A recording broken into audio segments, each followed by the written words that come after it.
This is a defining moment for the crypto space. And if you want to know ultimately, really how big this crypto bull run is going to be, look over to the Senate and what happens with this market structure bill, because that's going to define this bull run. And wait till you hear some leaked documents that explain what some Senate Democrats are trying to add to this bill. It's mind boggling. It will kill the bill. So hopefully they get this thing done. We're going to hear from a congressman out of Wisconsin.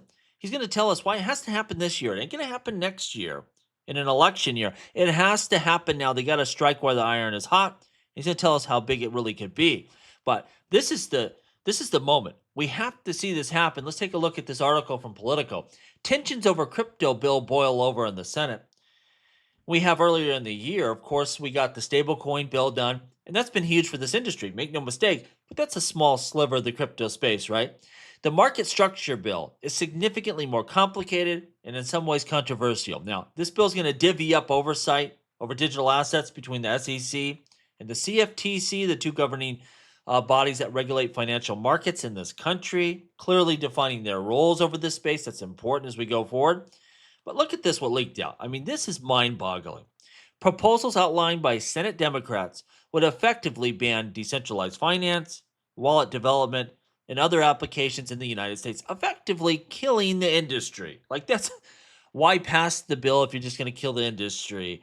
This is silly. They have to know that this isn't a real proposal, and I think that's why they leaked it out. Usually not great, probably, when you're trying to negotiate, but I think they're trying to tell everyone, look what we're dealing with here. We can't pass this as they are proposing. Again, I hope they come together, get this done, because it's important. It's important for the industry. It's important for this country to maintain its leadership and finance globally. Like, this has to happen.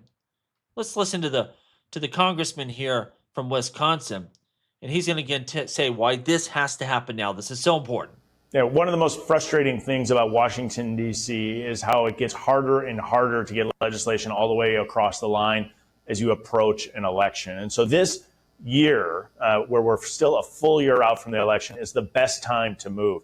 It's an easier time to reach compromises on essential aspects of the legislative text. And I'm of the view that every day that goes by is a missed opportunity, because it does get harder to get things across the line as you get to the next election. The other is time is of the essence after, in my opinion, 4 horrific years of Gary Gensler at the helm. This is our opportunity to provide appropriate consumer protections, but also to make sure that we're unleashing capital, both human capital and financial capital, in the United States of America.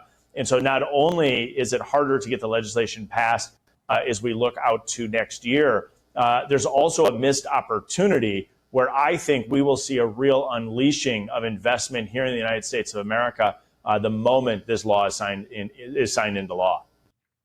So I think there's 3 things. Number one, he says it there at the end.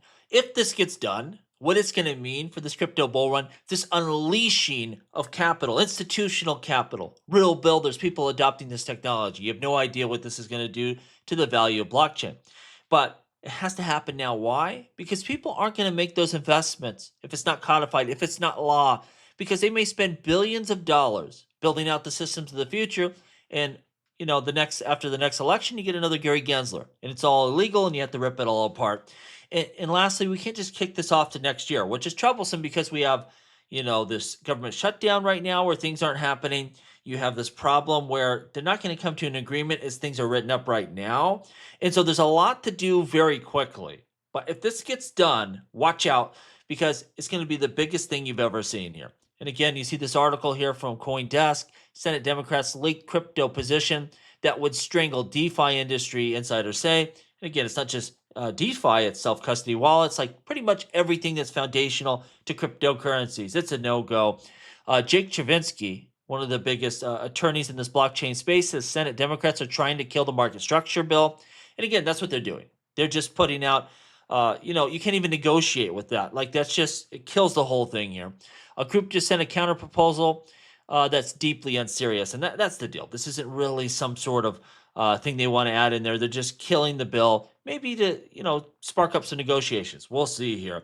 But it would basically ban crypto. A crypto bill that bans crypto, like, that ain't workable, right? Cynthia Lummis, though, says she's working to eliminate taxes on small Bitcoin transactions, which we actually absolutely need, not just Bitcoin, but crypto transactions in general. We're talking about de minimis stuff. Of course, if you take your crypto and you buy a Ferrari or a mansion or something like that, that's going to be taxable, fine. But if we're buying some coffee, if you buy some lunch with your crypto, that shouldn't trigger like a bunch of stuff on your tax return. That's ridiculous. So hopefully they get that done here. Big news here for Roger Ver. He had been battling the U.S. government. Luckily, he's been able to bring that to an end. Remember, he revoked his citizenship, but part of that, when you leave the country, you have to pay an exit tax. They were talking about bringing him back, extraditing him to the U.S., prison time. None of that's going to happen. He's going to pay $48 million. Now, I hate to see that. He probably doesn't. I don't know why. The government's always against this guy. He's one of the giants in this industry. There would be no Bitcoin space without him. He really spread the word. They're one of the early adopters and visionaries. When it comes to Ripple and XRP, the guy paid Joel Katz, David Schwartz, salary for the first year. He was at the company, one of the earliest, if not the first investors making Ripple and XRP a reality. This guy's a giant in crypto. And, they said he had on his exit tax, he didn't pay on some Bitcoin he had, whatever. He's going to pay $48 million, make this go away. At least no jail time, no extraditing him back. And hopefully they just leave him alone. But government, they're always after Roger Ver, unfortunately. But again, I'm glad he was able to bring this to a close here. Multi-asset crypto ETFs are on their way, and this is going to be huge. Think about, your average investor, they buy the S&P 500 because they just want exposure to the U.S. economy, or the QQQ, or whatever they're trying to invest broadly in. It's going to be the same thing for a lot of investors in crypto. They're not going to care about digging into each of these tokens one by one and fighting over which one's best. They just know that the crypto industry grows faster than precious metals, real estate, stock. So you know what? Just give me that industry, and that's it. So we're going to see a lot of these different types of products. The ones I like will be defined down to like DeFi or smart contract blockchains, or artificial intelligence type projects. You're going to see a lot of, ETFs that let you just get broader exposure to a whole sector of crypto. And this is going to drive a lot of investment capital into this space as we go forward. If you want to come into the modern era of crypto, self-custody is so important. You want to get off those little screens, go ahead and get yourself either a Ledger Stacks, which is the flagship model, the biggest one they got, or what I think is their best deal here, the Ledger Flex. Again, a much bigger screen still, but a better deal. Affiliate links down below. Check them out. You help out the channel. Get yourself a new crypto wallet. And lastly, 3 big waves podcasts. We're with Crypto Eddie and myself. We talk about blockchain, AI, and global finance. Link down below to our X page. Our pilot episode's out. More coming soon. Check that out. Give us a follow. As always, please like, please subscribe. The revolution will be televised right here on Jungle Link.